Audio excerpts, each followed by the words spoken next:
Congratulation guys, আমরা successfully আমাদের প্রজেক্টের সাইন আপ এবং লগ ইন সিস্টেমটা ইমপ্লিমেন্ট করতে পেরেছি, অর্থাৎ আমাদের অথেন্টিকেশন সিস্টেমটা ইমপ্লিমেন্ট করতে পেরেছি। কিন্তু অনেক অনেক অনেক অনেক ইরর রয়েছে এই সিস্টেমটাতে। যে কোনো আমরা কল্পনা করে নিয়েছি যে আসলে ইউজারগুলো খুবই ভালো মানুষ হবে, তারা কোনো রকম কোনো ইরর করবে না, কিন্তু এটা তো পসিবল না।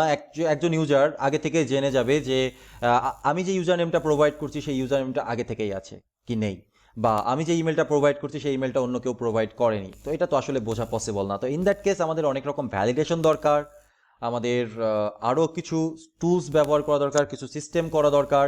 লগ ইন হলে তার সেশন, তার কুকি এগুলো স্টোর করা দরকার।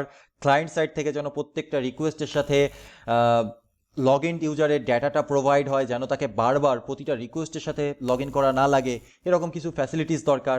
তো সেই বিষয়গুলো কিন্তু আমরা হ্যান্ডেল করিনি, তাই না? আমাদের এই সিস্টেমটাকে, আমাদের অথেন্টিকেশন সিস্টেমটাকে স্টেবল করার জন্য প্রথম যে কাজটা দরকার সেটা হচ্ছে ভ্যালিডেশন।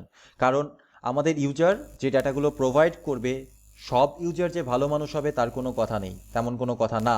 কারণ হচ্ছে কিছু ইউজার থাকবে যারা কিনা হ্যাকার, তারা তো চাইবেই যে আমাদের সিস্টেমটাকে ব্লক করে দিতে, তাই না?